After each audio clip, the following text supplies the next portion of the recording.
Nous avons manifesté la semaine dernière pour la libération de Julian Assange. Exigeons comme lui transparence et honnêteté dans les affaires du monde.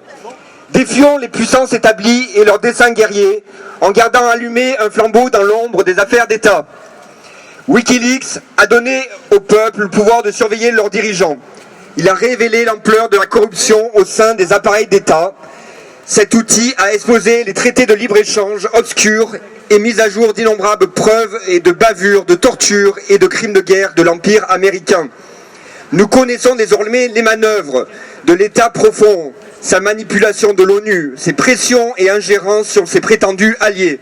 Nous sommes informés qu'en France, nos présidents sont écoutés et manipulés par la NSA. Cette diplomatie délétère, menée sans le consentement des peuples et à leur détriment, est désormais exposée.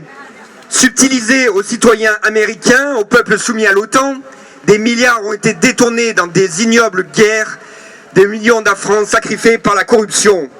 La résistance a dévoilé les mécanismes profonds des conflits, qui ne peuvent se mettre en place que par la manipulation et la propagande.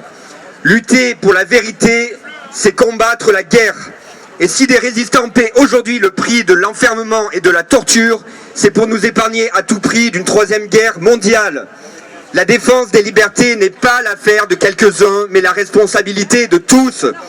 Nous devons être le changement qui contrecarre la cupidité de nos gouvernements. Avec courage et intelligence, continuons le combat. Questionnons, soyons plus que jamais vigilants. Dissipons les ténèbres imposées par un système médiatique, trop souvent complice par omission ou mensonge. Nous ne nous contentons jamais de la surface des choses, mais espérons ce qui est dissimulé et repartageons autour de nous ce que nous savons. Défendons les magnifiques valeurs de paix et de dignité qui nous animent, car notre mouvement s'inscrit en opposition à la guerre qui se prépare. Une guerre que nous déjouerons par notre inarrêtable quête de vérité. La France est le pays des hommes francs qui n'ont jamais craint de s'opposer à la folie guerrière. Libérons la vérité et libérons la France. 6 ans, ça fait déjà 6 ans qu'il est au pouvoir, 6 ans qu'il continue de détruire ce pays. On a connu les gilets jaunes, la crise sanitaire, la réforme des retraites et aujourd'hui il voudra nous envoyer à la guerre. Ils avaient dit pas d'argent, ils ont envoyé de l'argent. Ils avaient dit pas d'armes, ils ont envoyé des armes.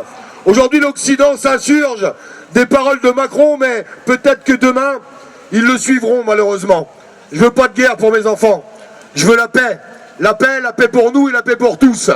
Je veux que l'argent qui est distribué aujourd'hui un petit peu partout, je veux qu'on le distribue à vous, à nos Français, qui aujourd'hui sont dans la peine, avec une crise sociale sans précédent, une inflation sans précédent non plus, les entreprises qui tombent au profit des multinationales.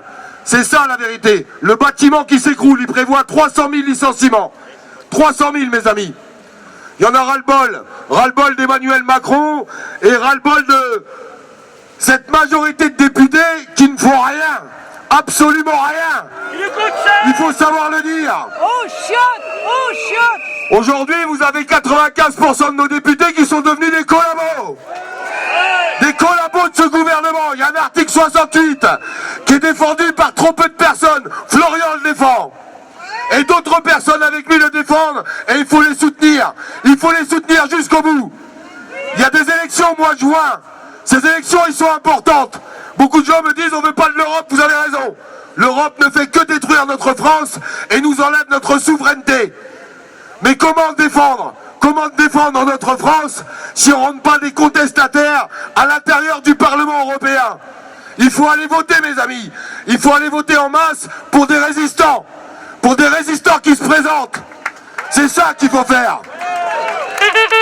Il faut couper leur doctrine gouvernementale, qu'il s'agit à dire que certaines personnes, je l'entends beaucoup sur les réseaux sociaux, il faut voter pour eux. Voter pour eux, pourquoi?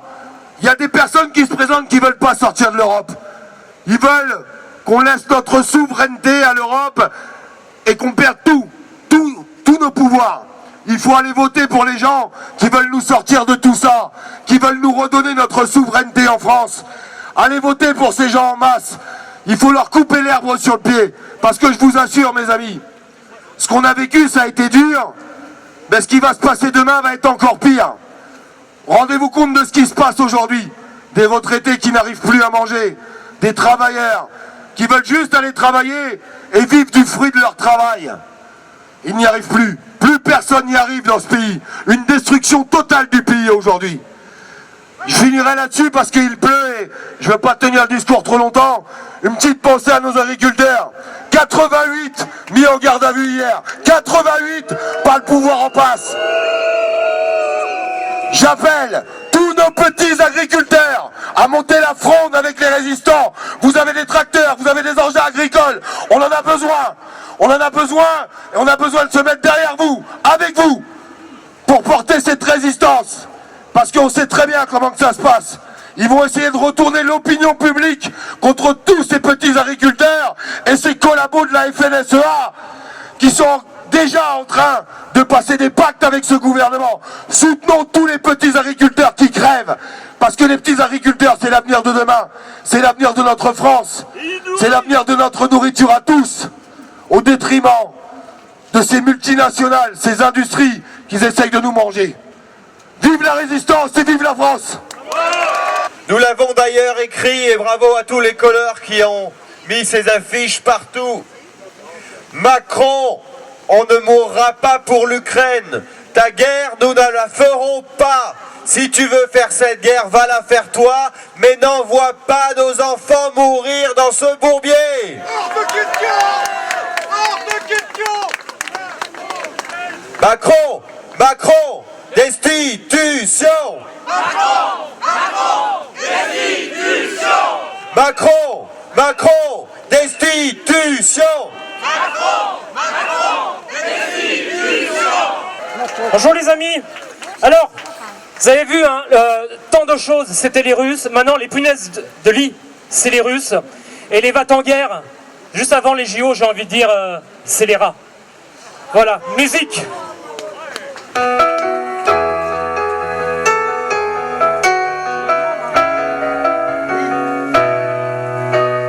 Comme s'il pouvait nous arriver d'oublier toute l'histoire du monde, de sacrifier la liberté et le sourire de la Joconde.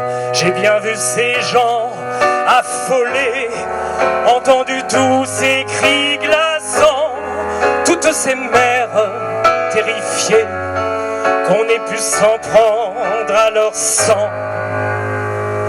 Pourtant, nous connaissons la clé, c'est elle qui nous fera renaître. Elle a le cœur à ses côtés, c'est le ciel bleu par la fenêtre, belle comme un matin d'été. C'est un lien entre tous les êtres, c'est l'amour, la fraternité. Elle ne doit jamais disparaître. Ensemble faisons sentinelle, protégeons le plus important, universel qui nous ressemble, une passerelle sur ce champ. Comme nos enfants prendront soin d'elle, elle prendra soin de nos enfants. Elle nous appelle, on la défend, elle est cette colombe, elle est. L'espoir est là, sérénité, elle a le regard de mon père, douceur de vivre et loyauté. Maman viens, on pourrait la faire. Elle est la générosité, elle nous enveloppe, elle nous éclaire. Elle est la vie face à la guerre, elle a franchi bien des tranchées. Ensemble faisons sentinelle, protégeons le plus important, universel qui nous ressemble, une passerelle sur ce champ. Comme nos enfants prendront soin d'elle, elle prendra soin de nos enfants. Elle nous appelle, on la défend, elle est cette colombe, elle est. Ce fragile rameau d'olivier, cette main tendue dans le désert, la chaleur et la charité, la concorde dans nos prières, la bonté, la miséricorde, la fin de toutes nos misères, toutes nos ondes qui s'accordent. Allez, viens, on pourrait la faire. Ensemble faisons sentinelle, avec moi, protégeons le plus important, universel qui nous ressemble, une passerelle sur ce champ. Comme nos enfants prendront soin d'elle, elle prendra soin de nos enfants. Elle nous appelle, on la défend, elle est cette colombe, elle est la paix.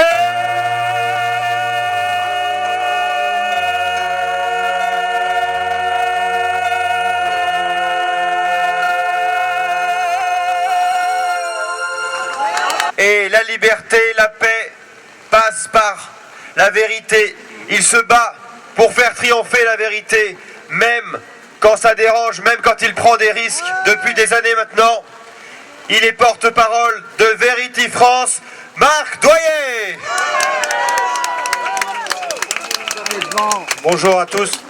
Alors déjà, je voudrais vous dire, mais quel courage vous avez, hein, franchement. Donc je pense que vous pouvez vous applaudir, parce que franchement, bravo d'être là quand même, malgré ce temps. Bon, voilà. Alors vous savez, vous parlez de paix, moi franchement ça me touche beaucoup.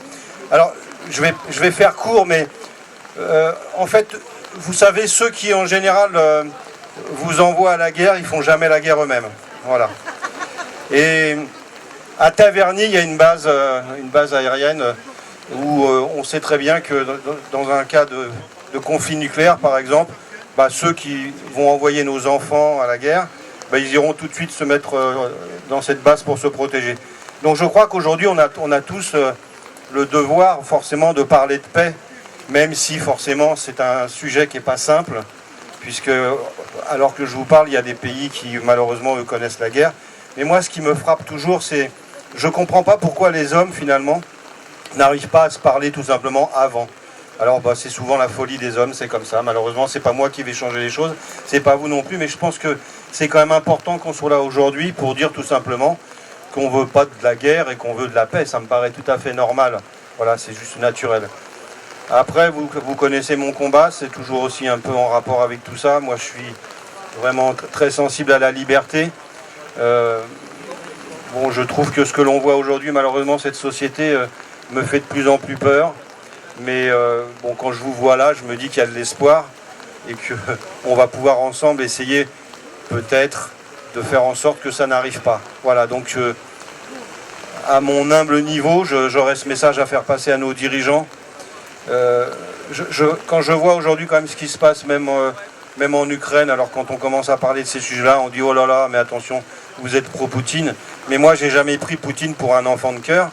Simplement, que ce soit Poutine, Zelensky ou d'autres, j'ai pas du tout envie qu'ils envoient nos enfants à la guerre. Je pense à ma grand-mère aujourd'hui qui est partie depuis longtemps, qui avait 5 ou 6 frères, et c'est des générations qui ont connu la guerre. Et elle a perdu 4 frères à la guerre. Donc voilà. Et en général, quand ça arrive, il n'y a pas de retour en arrière possible. Donc c'est ce message que je voudrais lancer aujourd'hui aux autorités. Je pense qu'elles ne vont pas m'entendre, mais au moins on l'aura fait ensemble. Donc voilà, vive la paix. Voilà. Nous allons maintenant écouter une journaliste, une autre personne de cette profession, bien trop souvent, qui est censée être un contre-pouvoir, mais qui est bien trop souvent à la botte du pouvoir. Elle n'a pas fait ce choix, elle est une femme libre. Vous la connaissez, il s'agit de Myriam Palomba. C'est gentil. Oh là, vous êtes vraiment nombreux, bravo, c'est super, vous êtes très courageux, c'est super, merci à tous d'être là. Alors moi évidemment, Florian me dit est-ce que tu veux venir aujourd'hui dire quelques mots? On est là pour la paix, pour la France et puis surtout pour nos enfants. Évidemment, je ne pouvais que lui dire oui. Alors moi je vais pas aller par 4 chemins, je suis ni pro-Ukraine, ni pro-Poutine, je suis pro-France avant tout. Et à l'heure aujourd'hui où on a les agriculteurs qui manifestent leur grogne parce que voilà, nous avons sans arrêt des traités de libre-échange qui sont signés à l'Union européenne à l'heure où l'inflation est au plus haut. J'ai vu ce matin que même les produits d'hygiène ont augmenté sans cesse, les produits alimentaires, tout a augmenté, la dette publique de la France est énorme, à l'heure où nous avons un Français qui est agressé en France toutes les 10 secondes. Nous avons quoi? Nous avons un président qui décide d'aller faire la guerre à Poutine pour je ne sais de quelle raison. Moi je croyais que la France, l'Europe, c'était la paix. Eh bien je crois qu'on s'est trompé. Cette Europe-là, on n'en veut pas, parce que ce n'est pas la paix. La France, on n'a rien à faire en Ukraine pour diverses raisons, et surtout, je peux comprendre depuis les accords de Minsk qui ont été une véritable trahison pour la Russie, qu'il y ait des choses qui se passent. Mais au lieu de choisir la voie de la diplomatie, notre président qui n'a pas d'enfant a décidé de faire la guerre. Alors c'est bien facile. Parce qu'il y a quelques mois, je ne sais pas si vous vous souvenez, ils ont voté en loose day la loi de programmation militaire qui a augmenté le budget énormément. Alors évidemment, tous les députés qui, vous savez, se sont augmentés et travaillent de façon très ardue à l'Assemblée nationale, n'ont pas vu qu'un article avait été réécrit. Un petit article de rien du tout qui en fait disait simplement que sur simple décret, Monsieur Emmanuel Macron pouvait réquisitionner biens et personnes pour faire la guerre. Et bien la guerre, il va aller la faire lui tout seul. Parce que nous, il est hors de question qu'on aille faire la guerre pour l'Ukraine et qu'on aille faire la guerre tout court. Alors pour finir, j'aimerais ce matin, je ne sais pas si vous le suivez sur Twitter, c'est un monsieur qui fait des phrases philosophiques, qui est philosophe d'ailleurs, qui s'appelle Alexis Haupt. Et il a décidé de reprendre une phrase d'Anatole France, mais version 2024. Et je crois que cette phrase, pour moi, elle était essentielle de la dire aujourd'hui. Donc c'est une version 2024 de la phrase d'Anatole France. On croit mourir pour la patrie, mais en vrai, on meurt pour Ursula von der Leyen. Et ça, il en est hors de question. Merci à vous. Je vous invite à leur faire le meilleur accueil pour cette quête. Il y a les livres de Florent Philippot, les badges des textiles. Il y a bien sûr également,